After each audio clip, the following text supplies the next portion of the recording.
Gabrielle Ruiz.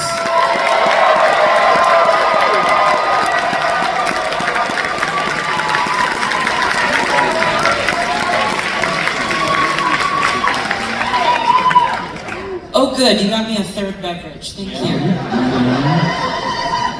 So we have some milestones for college, Yeah. I believe. This, I believe, is Gabrielle's first ever Star Trek panel.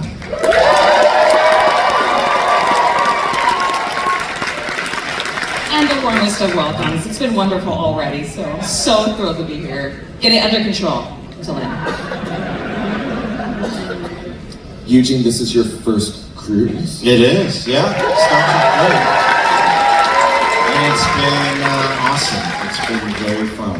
I've been out very late. It's only day 3, bro. I know. I'm gonna try to stay out 1 extra hour every time. You're doing your own daylight savings. Yeah. I want to be named Dawn. Just add a beverage every hour. Yeah, got it. And today is Tawny's birthday.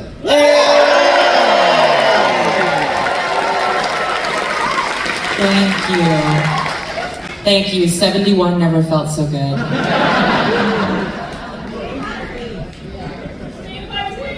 Team Pisces, let's cry later. Team Pisces, Team Pisces, Team Pisces. We don't know why we're sad. No, thank you. I've loved spending my birthday with all of you freaks. It's been good. Thank you. So, there are a lot of folks here, it's their first cruise as well. It's their first Star Trek event. I met a bunch of people yesterday, they've never been to a Star Trek event before. Which is pretty amazing. That was like, Gabrielle was saying, I didn't realize this was her first con of any sort, and I went like, this ain't, like, I sounded like a commercial. I was like, but this isn't a normal convention. Like, this is such a wild first. I'm excited for you. Thank you. I'm here, baby. So I thought, especially for the newbies, if we could take a little bit of a step back and talk about the recording process. We do not record together. We do not record together. Just to get everyone's first question out the way. Are you in like a closet in your house, or do you go to a recording studio? No, they give us money. We have a studio. Yeah. Good. I mean, when we were recording during COVID, we were in the closets of our homes. And then, thankfully, once we got to go back to the studios, We didn't have to be our own engineers anymore. Yeah. Oh man, that was the most stressful thing, is trying to engineer your own closet studio or whatever. I'm just an actor. Yeah. But I was saying, there was a couple of takes that would happen. They were like, I hear your daughter crying. And I'm like, well, at least the sound is good. You know the mic's on. Yeah, the mic's working. That's good. They just didn't want to pay her. Yeah. That's true. Her quote is through the roof. Yeah, and I didn't want to do my other job.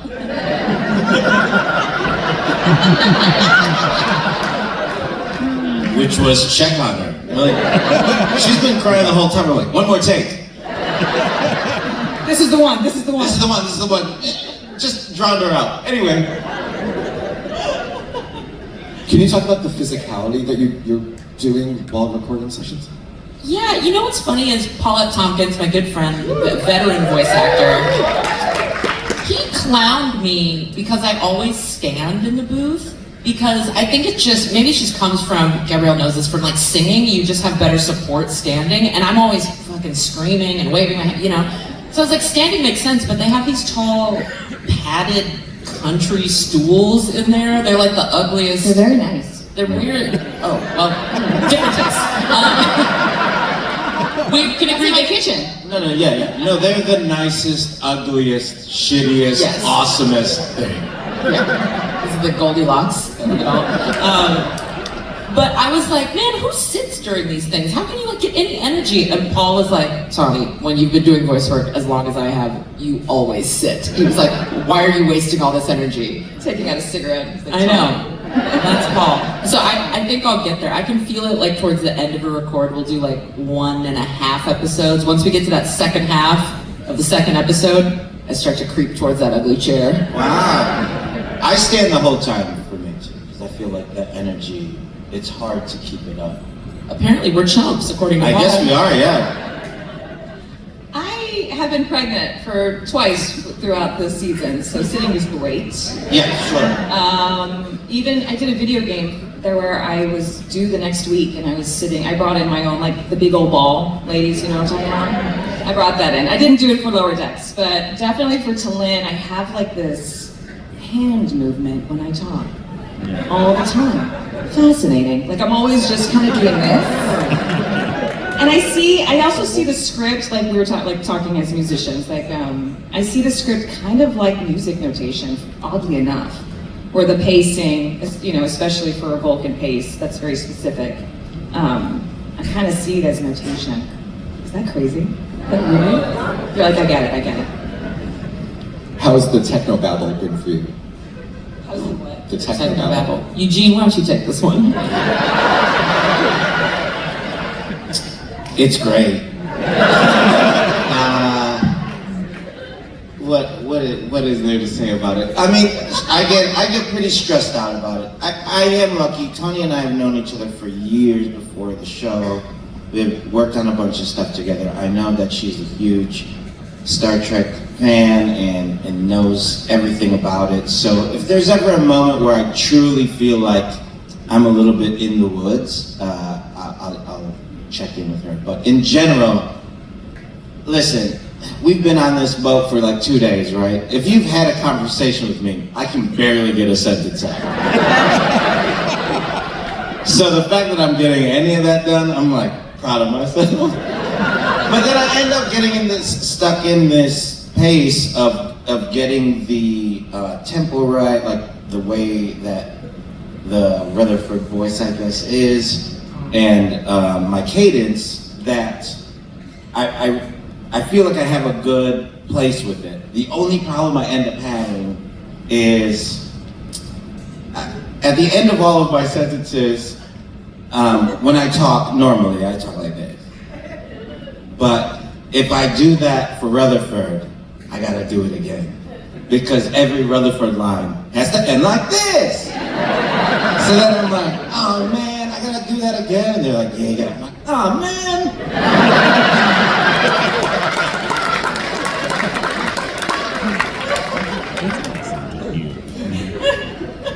I definitely begin my sentences with, even if it's not written with, fascinating. It just works, you know, like, curious. Blah, blah, blah, blah, blah, blah. So I definitely do that. And at the end, my ending after my sentences is, I'm just always laughing at the end. They cut those out, obviously. I always say, I'm like, that was so dumb. That was so dumb. That's so funny. So you've all gotten promoted this past season. Mazel tov. So I've got 2 questions. Number 1, do you lord this over Garrett?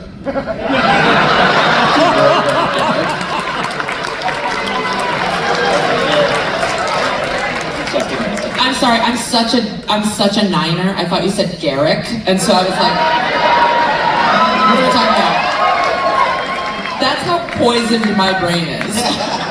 You said the name of a man on this boat, and I went, the fictional character who I love from another show?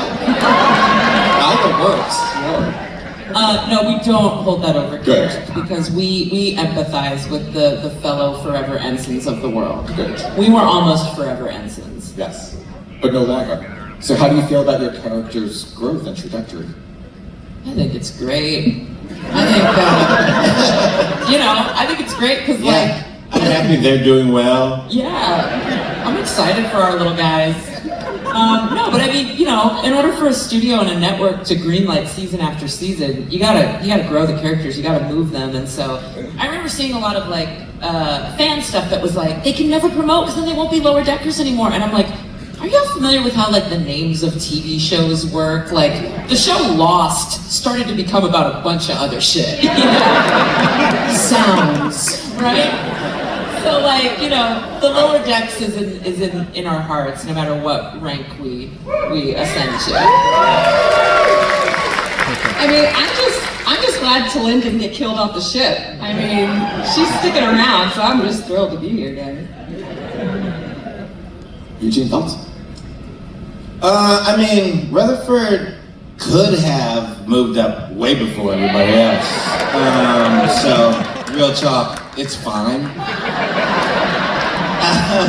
No, but it's exciting. I mean, anytime there's, again, us getting into 5 seasons now, anytime there's room for everybody to grow and figure out some new stuff, it's great for our characters, it's great to find out more backstory, and then think about, like, did I do that okay then in season 1?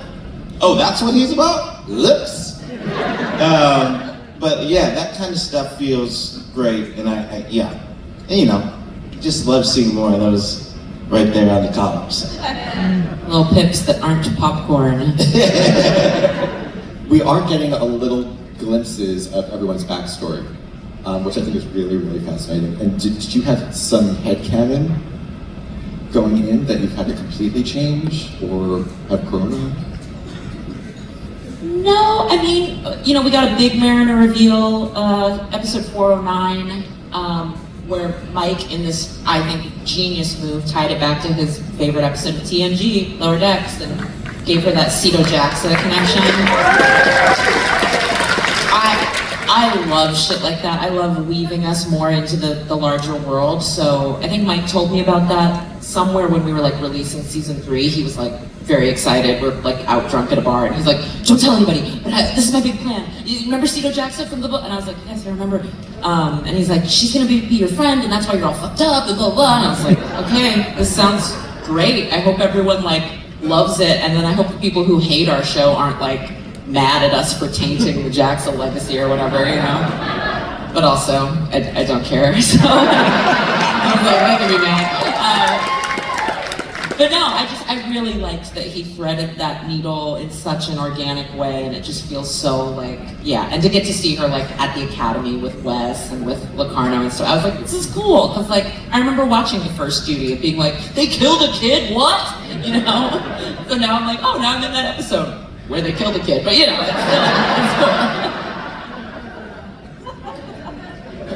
cool. Were there any other moments from Trek history and the other shows you were like, oh my god, I can't believe they put that in there and I get to be part of it? Any characters or planets that you visited? The Tom Paris plate? Tom Paris plate was great. I mean, you guys have all heard this story 1 million times, that I forced Mike to put Mariner on Deep Space Nine in the Deep Space Nine episode. But she wasn't in it. She was on the B plot at the candle party with Jennifer, and I was like, Mike, if you don't put my character on Deep Space Nine, he was like, Tawny, your character used to work on Deep Space Nine. She's over it. And I was like, but me, the human being, I need this. So yeah, he specifically rewrote the ending so that I could have a little scene with Nana and Armin, who, I've been watching since a child. That's great. There's one question I've always wanted to ask you. How come when you say, it's like music? And I'm like, Yes, that! So good! I think because I'm a middle-aged teenager. So it just is very natural. I don't know. Thank you. I think it's beautiful. So Gabrielle, you're kind of a newer addition to the team. I am. I'm so grateful. I mean, the first season, I might have been a computer line, and then I was a holodeck member that got killed after one line. So it really grew. I got promoted a lot. And then I also play Ensign Castro. She had really short hair, major thespian. She had a salon party. Yes, that's me. And I chose salon because I think Europeans say it's so funny. I hope they keep that. They might make me like come back and do salon, but salon is. I think it's salon in there. I think I remember hearing. Oh, they kept it, yeah. But the Talin moment was, in my closet and had just washed my hair, had a whole towel wrap. And I remember telling my husband once I sent in the audition, I was like, it's not right. It's just not right. I want to do it one more time with the pacing. It really, really has been great to not just be there and represent Vulcan culture in a comedy, but also weave into you guys' stories and backstories and making the relationships, because I remember the audition having some parallels of Mariner with your mom, you know, and I really, I leaned into that with the audition, and I think it worked. I think. I think you become everyone's bestie. Oh, everyone's science bestie, for sure. Yeah. So Eugene, the twin twains. Oh, baby. Let's get into it. I think it is the best Starfleet diplomatic protocol in years. Have you been able to use that in your real life? In my life? Or in your reel, maybe? Did you put it in your reel? Yeah. I use my, my amazing, I studied Mark Twain for a long time to make sure I got it correct.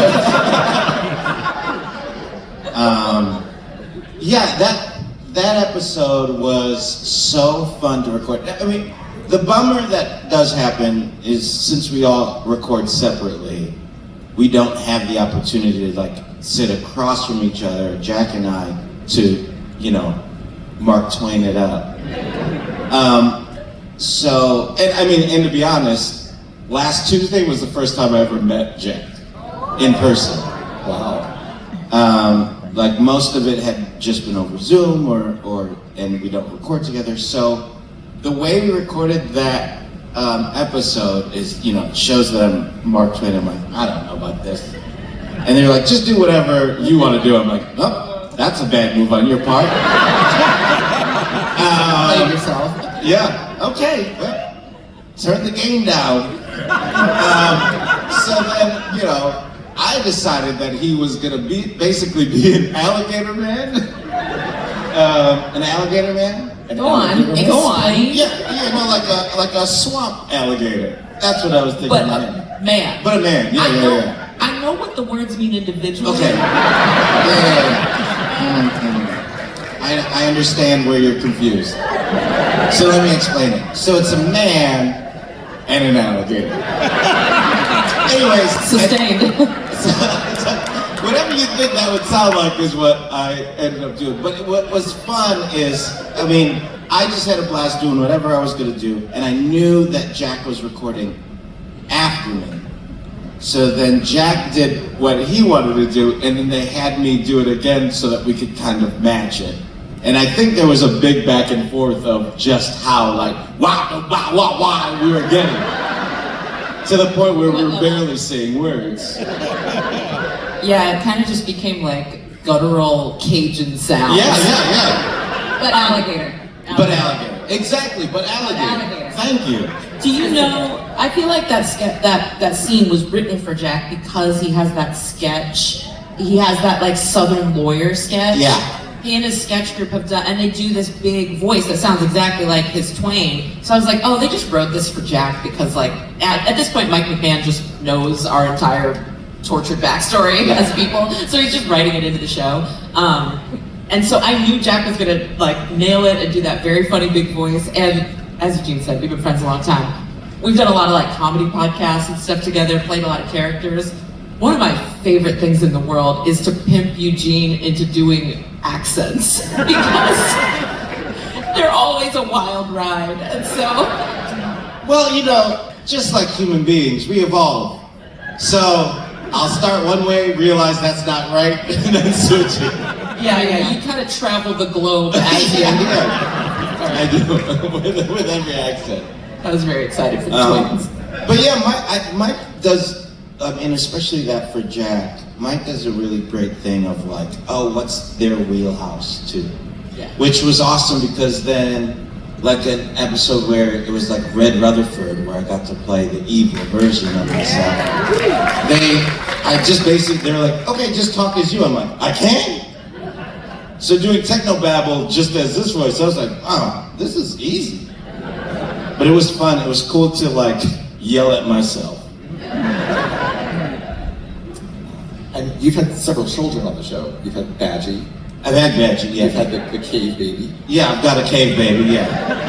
Yeah, the cave baby's real. Badgie I made.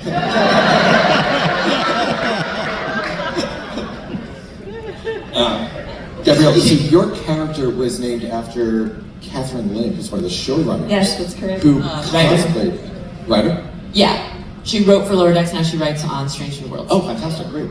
Have you met her? Yes, on Zoom for one of the DVD commentary recordings that we did, and I really got to know her, and well, on Zoom. And she cosplayed as T'Lyn for a very long time, and that's where T'Lyn is originated from, the name. It's quite an honor to represent that with her now.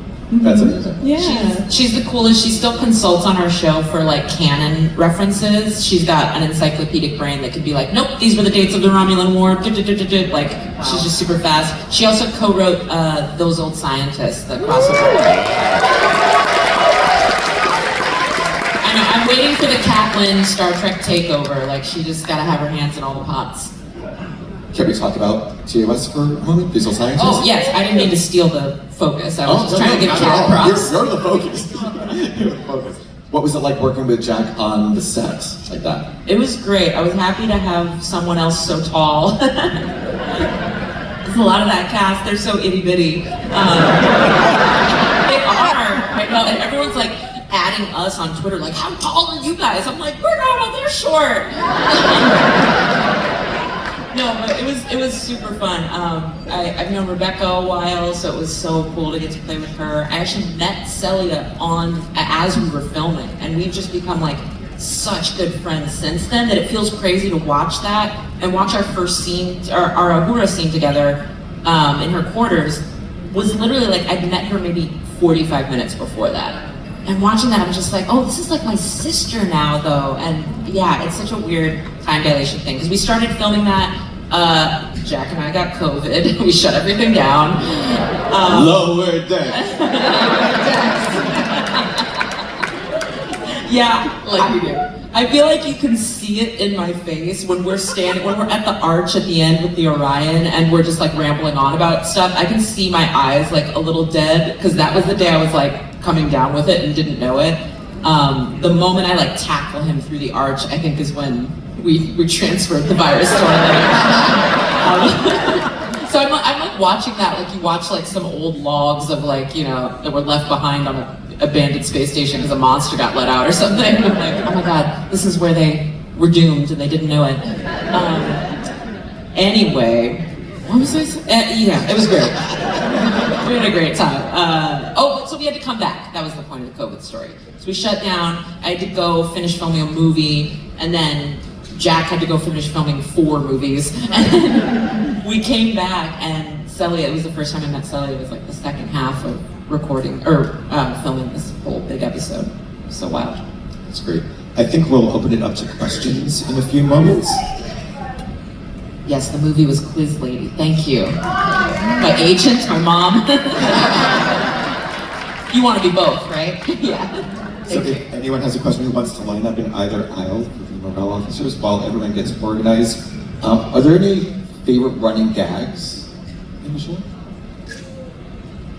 I mean, the twaining has become my favorite gag of all time. Yeah.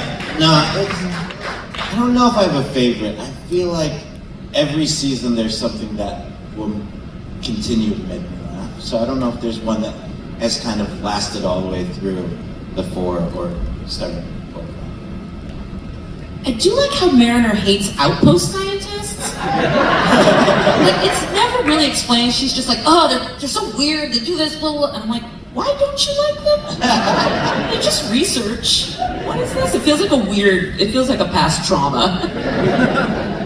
It's really fun to be the, what we call like the straight man of the group, with everyone bopping around T'Lyn, and she gets to just kind of not only pull people to the surface, but just not understand why they're doing their thing. And I met Tawny 2 days ago.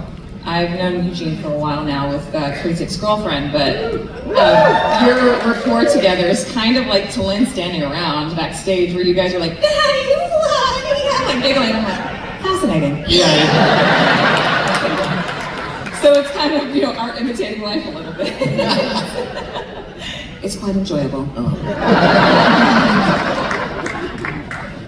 Let's start over here with questions. Thank you guys. Your show is amazing. And I can't imagine you guys being in separate locations, and neither can we. So if you're up for it, you could do a little together. We could see you standing up and interacting together. I don't think we can stand, but were you at my party last night? Do you see the 16 beverages I have up here? But we could maybe do a little, improvise a little something. Give us, where are we? She left. We're at an outpost station. Okay, so let's do a couple lines. We're studying some plants. They're eating the atmosphere, and all the villagers are gonna die. Wow! Oh, these creepy outpost scientists. They never do anything right. Hey, is everybody here gonna be okay? Curious, I detect that they will all die.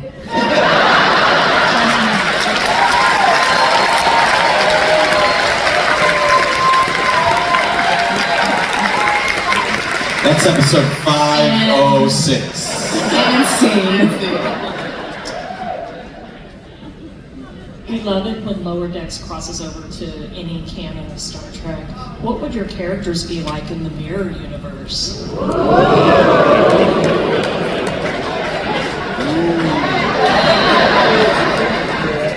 She went deep on that one. It's weird, I have such like mixed love-hate feelings for Mirror Universe episodes, but I love them throughout canon because Star Trek is so wholesome. It's such competency porn. Like, it is. Like, everyone is so good at their job, right? So I feel like the Mirror episodes, in addition to being so that they didn't have to hire guest stars for that episode, they could just use the people they were already paying.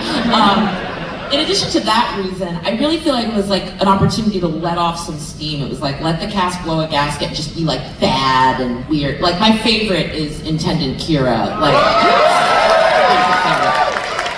so with our show, we're good at our job, but the whole premise is like, we're not always that good, and we're kind of scruffy and we're kind of messed up. So like the mirror thing doesn't play as hard against what we're doing. So I don't know, maybe we just have to be like boring and unfunny. We just talk much slower. Yeah. I don't know, what would you do mirror-wise? Maybe Talin would be having to go back to Vulcan for her 7-year, sexcapade moment. And she would have to really come to terms with herself in her mirror moment. I would see that. I think that'd be pretty interesting for her. That'd be cool. I actually have a question about other work you've done. You just mentioned Crazy Ex-Girlfriend, which I love, so maybe you can talk about that. And then also your improv work with Second City and you with the Upright Citizens Brigade, because I started to do improv at Boom Chicago and Amsterdam. So, nice. Yeah, just talk about that. I mean, I come from a dance world. I'm a Broadway dancer first and did musical theater in New York for 10 years. Crazy Ex-Girlfriend took me to LA. And so a lot of UCB talent, writers, creators, it's the way the show was created with Rachel Bloom and everyone that we know. And so I decided to get my butt into UCB class. And I'll tell you this, after 201, I was like, no thank you. So they're doing an improv show tonight. I hope you go. And I hope to be there in spirit and just be sweating for you. So nervous, because there were moments when we would run the scene and record it, and then Rachel would look at me, she's like, oh wait, you want to do a fun run? And I was like, no. Very Talin, I think, no.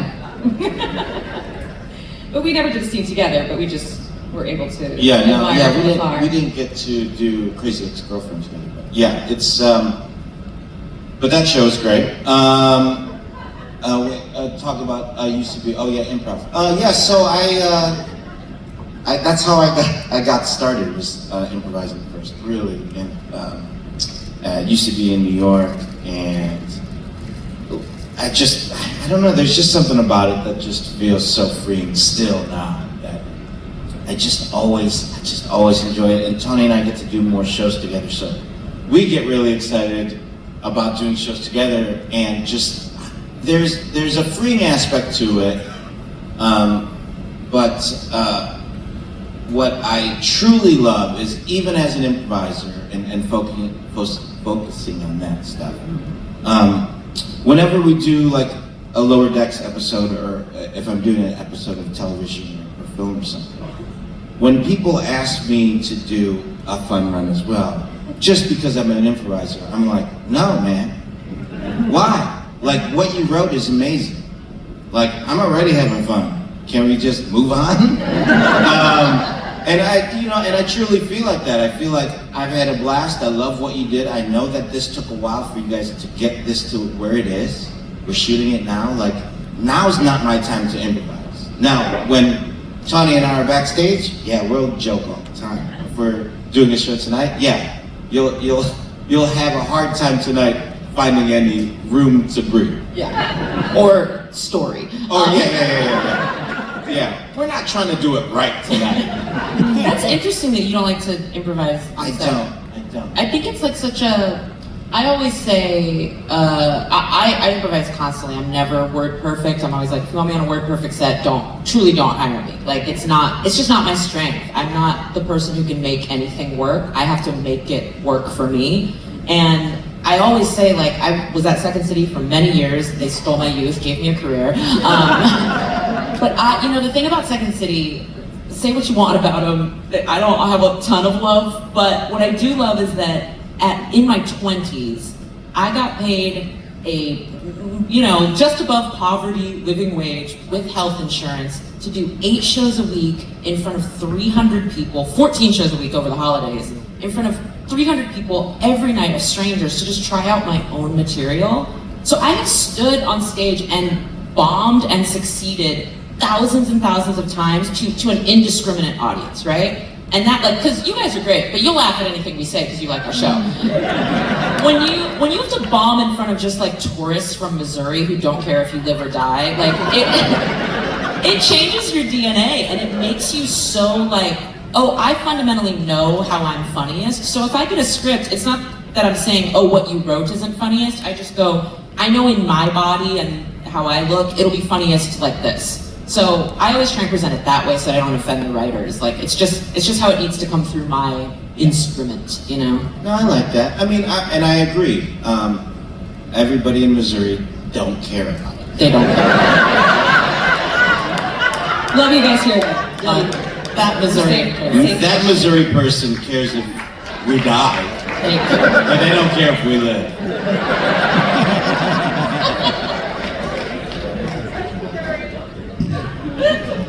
Everyone's gonna come roast all the Missouri people. Everybody from Missouri is gonna come up and go like, I care about your life. I care about your life. I care about it. In honor of birthdays, what is your favorite childhood birthday memory? Wow. What a nice personal question. Mine, I mean, this will age me, so if you don't already know how old I am, on my 9th birthday, I demanded all my friends do a sleepover and that we watch The Cutting Edge. Wow. And Let's start there. And our show tonight is in the ice rink, so we're gonna recreate it. We're gonna do the pachinko or whatever. Topic. My favorite show at the time was Mad About You. I was 35 years old at 9. I'm gonna kind of cheat with your answer with yesterday being my second daughter's 1-month birthday. Oh! I just had a baby a month ago. And this offer came like in my 3rd trimester and I was like, yes, just ask me in like 5 more weeks. And I'm so glad I'm here and I'm so glad she's okay. She's with her father, she's fine. Yeah, and dads usually do fine.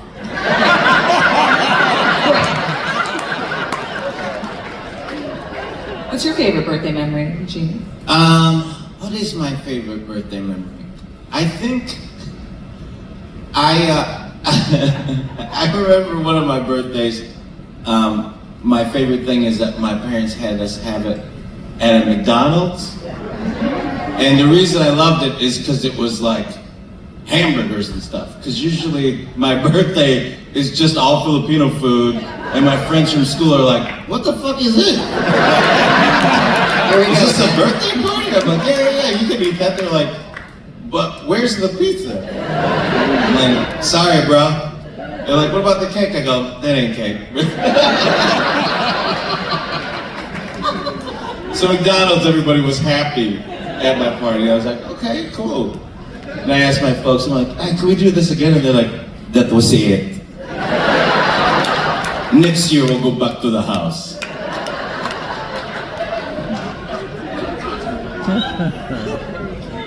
Okay, Moopsie comment and then Moopsie question. So just some advice for Mariner, Rutherford, and Twin. If there is a Moopsie outbreak, sharks don't have bones. So just go to cetacean ops, find the shark officer, and have them deal with it safely, because they're not in danger. That's 3D chess right there. The question is, did you get to see Moopsie before you recorded, or is it after you already recorded that you finally got to see Moopsie? I mean, on Paramount Plus, just like you for me. There's Moopsie. I might have seen it when we did ADR, which is when we come back in after stuff's been mostly animated, and sometimes they have to go, oh, we boarded it like this, you're running down a hall, we need more breaths. So there was definitely one of those in the Moopsie scene, because I think when I did the first read-through with no animation, I think I was like, oh fuck, the Moopsie's free! And then when you see it, Mariner's like... So it was wild to see it so like muted, I had to come back in and amp it up.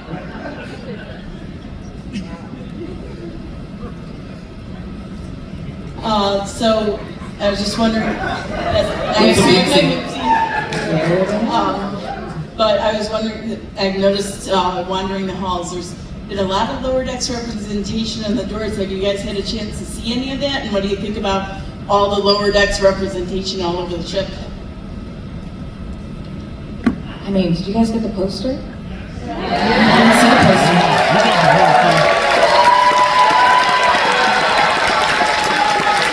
Everyone's animated like us, you guys.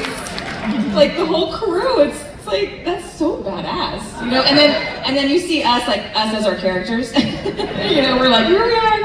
And the rest of all the characters of the universe that are here they're in our universe. I think that's so badass. Yeah, I'm overwhelmed by it, I think, in the most positive way. Because we started and it was during COVID and we are an animated show, it just feels different when it comes out. And you know, you always just kind of hope that people are into it, and to walk around and see all of the support and just how, I don't know, everybody is so positive about our show, you know, for something that we have so much fun doing, and that we focus on, you know, we try our best to make sure that it's true to Star Trek, but also true to us and how we play. The fact that we're trying to, you know, merge those together and hope that people like it and see that people do it is really fucking cool.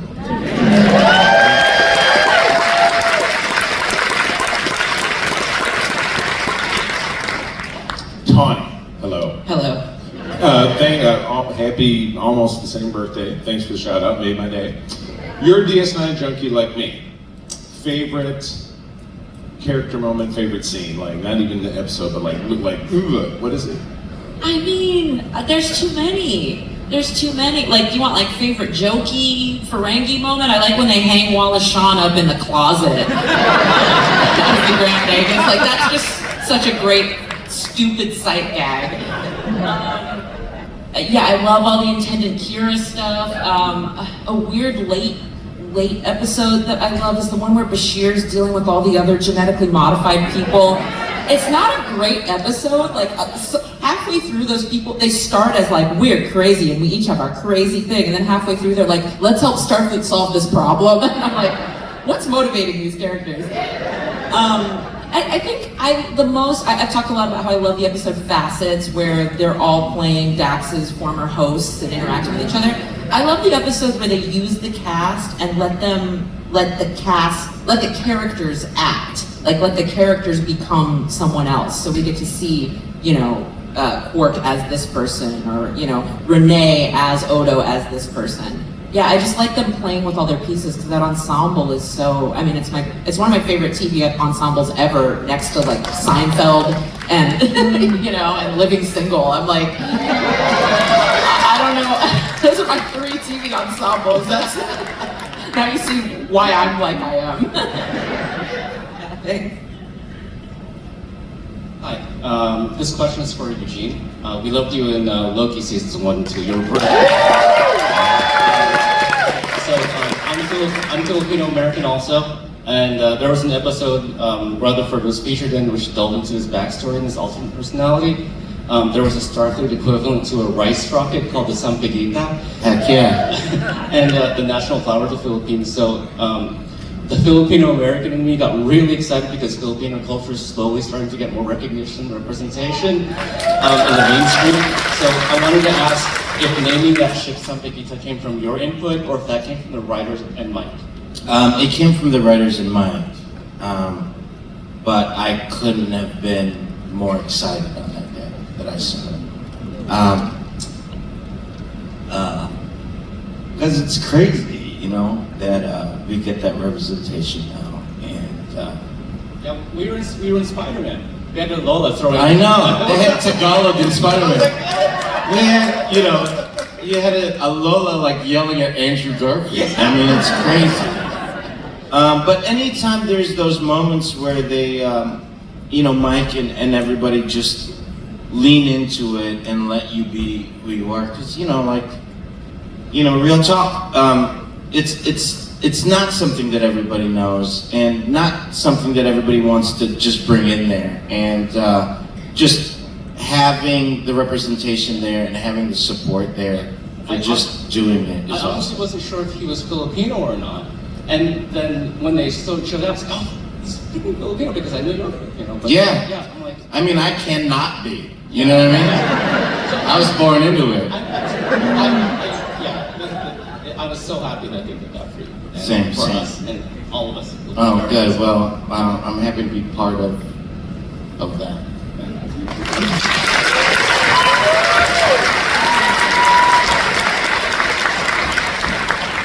Hi guys, thank you all so much. So you talked a lot about how it's important for the sake of the show, for your characters to grow and change, and you've enjoyed portraying your characters as they've gone through that growth. But so I'm curious for you all, what's something you've learned or a way you've grown through playing these roles? That's a good question. You win the prize. I think I'll have something You to say. win the question prize. Stumped us. What have I learned is to really trust myself as an actor and also trust the Star Trek universe. It's set in a beautiful foundation. I just listened to Leonard Nimoy's I Am Spock book. And I did my homework, like a true Vulcan. And there's a lot that he says. He's like, the Vulcan is, while we were creating this new, every script for him he was creating Spock and all of that, right? And he always kept saying in the book, the Vulcan is looking over my shoulder. The Vulcan is looking over my shoulder, and I then asked questions of how to do Vulcan melts, or how to, all these things that are set. Even just the salute was created with, all of his heritage as from being Jewish, and I love that. So whenever I am trusting that T'Lyn will fit in this world in a comedy, I just trust I trust Leonard's voice over my shoulder to make sure, like, how would he say it and how would he do it in honor of that. So that for sure in developing.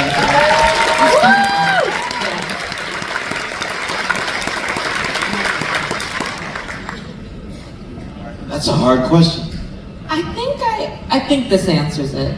I think I learned something about myself that I kind of already knew, and that's that, the Star Trek community, like, not just the fandom, but just like the community, the people who make it, the John Van Sitterses who've been with the franchise forever, the writers, like, it is such a community. And I think coming from Second City, where it's a community, but it's also like, you know, weirdly competitive, and it can be a boys' club, and you gotta prove yourself all the time. Then you go to LA and you're doing comedy, and you kind of gotta prove yourself all the time. I had this feeling when I did Space Force, the team there, thank you, the team there, Carell and Greg Daniels, they specifically cast improvisers, but Carell kind of like, he wanted to cast Second City people because he was like, that was my community, we speak the same language. So me, Don Lake, were from Second City, and then like a bunch of our like recurring people were. And I was like, oh yeah, he's trying to like have this feel like home. And it sort of did for me, but not entirely. And it's not until Star Trek that I'm like, oh, I do my best work within community. Like, I kind of need the this of it.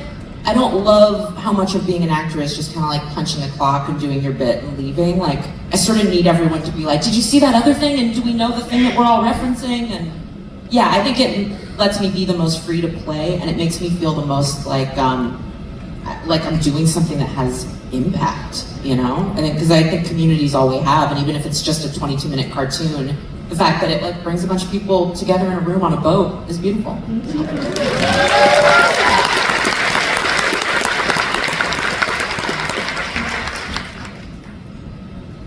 First of all, congratulations, Gabrielle.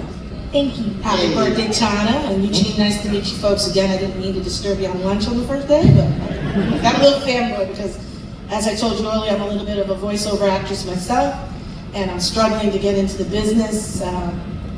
Editing is really a time suck, and I was wondering, Adobe or TwistTime? Because everybody's like, Adobe, and then my coach is like, TwistTime. So, real talk, both of those words what's don't mean Twist? We don't know. they're editing programs. Oh, okay. Sorry. Other question, what would you give a voiceover struggling actress like me a benefit of doing? Is it the practicing or coaching? Or what would you say would be the most important? I think the first thing you said, I think the practicing. There's nothing that is more valuable to you in anything that you're doing than reps. The more you can do it, the more comfortable you are in it. And the more that you get comfortable with it, the more confident you get. And then at that point, then it doesn't matter when it happens, you're ready for it to happen. So just keep the reps up, you know?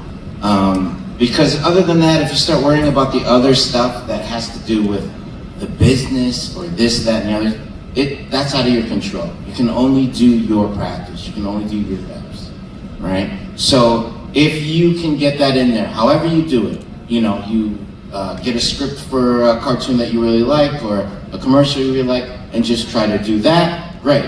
If you're watching, you know, soap operas and then just like repeating back to like whatever, it doesn't matter as long as you feel like you're doing that work so that when that opportunity comes, you feel ready for it. And I'm going to tag team off the reps with, we're here sitting on this panel of something we booked, and there's thousands of things we did not. Thousands of things we did not. And so that's what the repetition too, is just putting out your best work. And what I love about voiceover is, in comparison to Broadway or television, is the prep is so different. You're not necessarily showing up, getting ready for hair and makeup. You can actually play with the script that's in front of you. So lean into that. Find the love of specifically which pillar of the entertainment business you're in, and trust yourself that your version is only yours. Only you can do that. And when you send when you send that in and give it, just throw it away, you are always ready to give your best every time. And it kind of becomes a callus where you're just like, okay, what's next? What am I auditioning for next? And those teams or those people, even if you're not right for that, you will be right for exactly what is meant for you in this universe.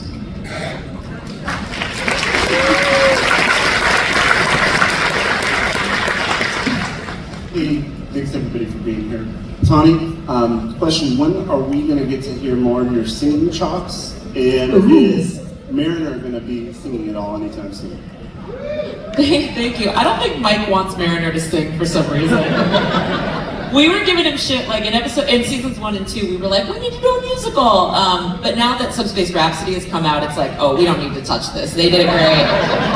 They're great. We don't need to do a jokey musical after they did a beautiful one. I know. I'm kind of like, I'm okay with Mariner not singing because I don't know what would motivate her to sing.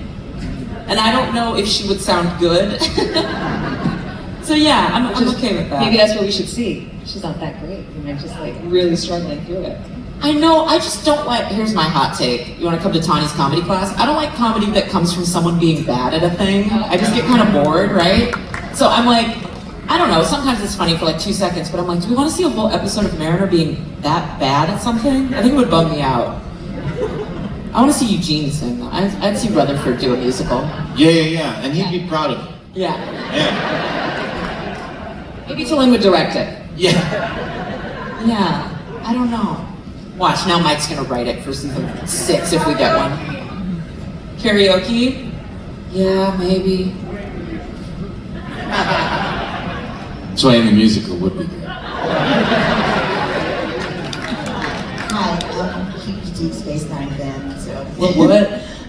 I am a new Star Trek fan, and I've said this many times, so I'm sure people are sick of hearing me say it. But I did not know anything about the show until I saw Subspace Rhapsody. That's the wrong one. Those old scientists. Yes. You got it.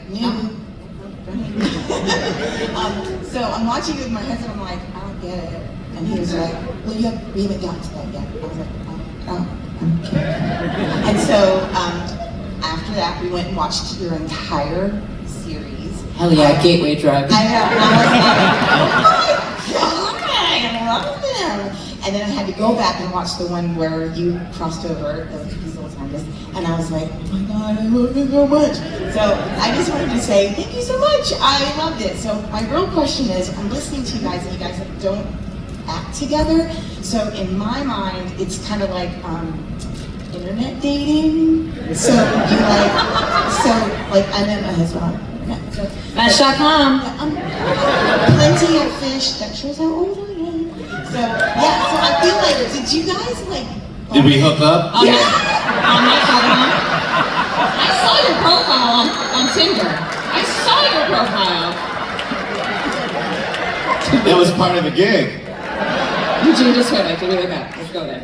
Like when you're on internet dating, you like kind of like fall in love with the person's personality and all. So like, did you like fall in love with each other's like not love, but you know like friendship wise? Did you like fall in love with each other and then like you got to meet each other and you're like, wow, you're not.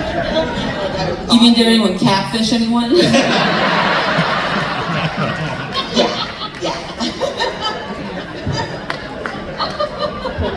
I mean, you know, Eugene and I have known each other a long time, so our love is deep and unyielding. Jack I fell in love with because he's the sweetest boy on earth, and he, in like a recording session where we were like ships in the night, he had like finished one and I was coming in. We'd met once before, so we did one table read for the studio when I think the studio was like, what do you mean it's a Star Trek comedy? How dare you? We're like, we'll do a table read. So we did a table read for the first episode and I've never done a table read again. So I met him there. And Jack was so sweet because he just came up to me and he went, I'm sorry if this is weird, but may I have your phone number? And I was like, yes, child, you may have my phone number. Jerry O, I think we fell in friend love when we did our first Comic-Con together, and he was like, you've never done a Comic-Con? You gotta walk the floor. And I had no idea what that meant, and so we walked the floor of the con, just throngs and throngs of people at STCC. And Jerry, because he's Jerry, and like everyone's stopping him for like sliders, everything, you know, they're taking pictures.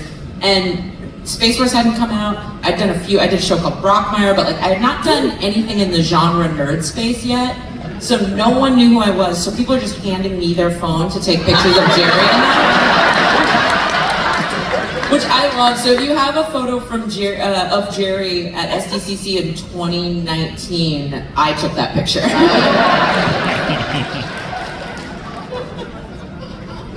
Yeah, no, everybody was so amazing while we were recording it and everything, and meeting them as human beings just made it even better. Again, I didn't meet Jack until last week. And when we met each other, it was awesome. He's the nicest, sweetest dude. We had been talking of how funny it is that we have never met and that we were trying to keep this ruse going that we hated each other and would never be in the same place. But it's really hard to do when a guy's that nice, because then I'll just look like the bad guy.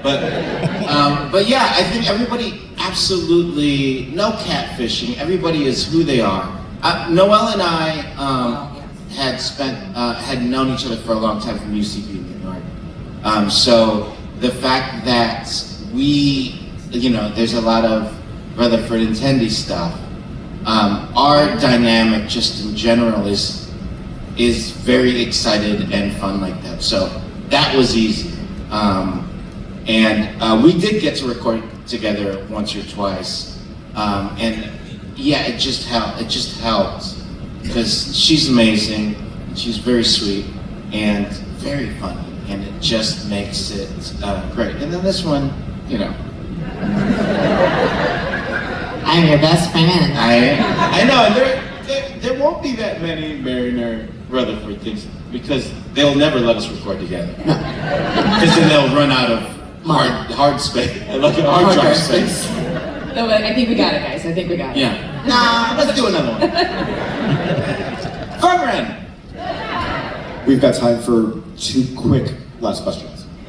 I'm interested in hearing more about how your character looks. Does that affect the way you do the voice? I mean, maybe sometimes you don't even know what the character looks like. Or did they ever, when they created the characters, did they make any effort to make the characters be similar to you? I've seen the really early concept drawings for the 4, and the only difference about Mariner is that her hair was different. It was more like, it was coded on, because like Mariner's hair is coded as curly in animation, because you don't show all the curls, but the volume of it suggests curls. And originally she had like straighter pieces. So I don't know if that was because they cast me or what, but all the other 3 look really similar. Ransom looks pretty different, but I don't think it was because of casting. Like I think they knew that they needed like a certain, swath of diversity and types and everything, and then they looked for that. Swath. It does not affect how I do the voice, because the Mariner voice is just me shouting and usually not this hungover. That's what Mariner's voice is. One last super quick question over here. Swath.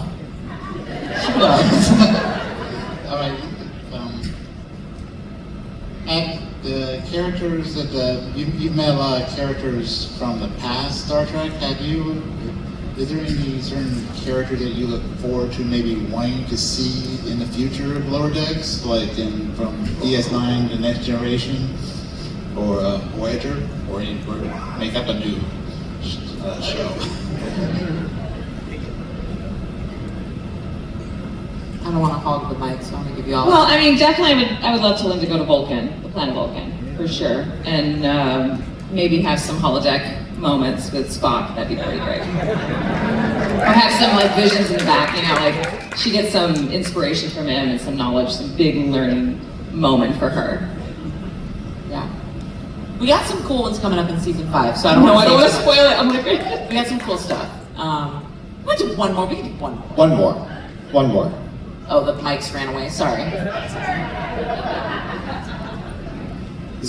Tawny, as a huge Star Trek fan, what was the feeling like when you walked onto the Strange New World set and stepped foot on the bridge for the very first time? And if you've never been to Saratoga, the original Star Trek bridge tour, highly recommend. Sorry, Tycon Road, yes. I knew what you meant. Yeah. I would love that. What's funny is I'm not the biggest TOS head, so it doesn't have the same impact as it, like if there was like a DS9 promenade somewhere, I would have been like weeping. But I did realize that I had never physically been in the space of the thing I've been watching for so long, and so I've told this story many times. When I got there, I did just assume that everything was real and practical, and so there's sliders and buttons and panels. So I just got, my first day of filming was on the engineering set, which they film on the AR volume wall, but then there are practical, stations of podiums and things that you can like lean on. But I just started like pushing buttons and sliding things and pressing, and everything was just breaking because it's just like wood glued onto other wood. So that scene at the end of Those Old Scientists where we're like leaning and Spock is like doing the Heronium thing and then he looks back at us and we're like, hey, that was my first day and I'm literally leaning there and I had just broken off a slider. And Jack's like whispering to me, Jack's like, nobody saw, it's all right. Then we cut and a props person comes scurrying up. I was like, I'm sorry. So it was surreal, but I also realized that I had to go like, this isn't real, Tawny. This is a set. But super, super fun, yeah. Folks, please thank with me the Tawny Newsome, Eugene Cordero, Gabrielle Ruiz, everybody. Thanks, everybody. Thank you so much.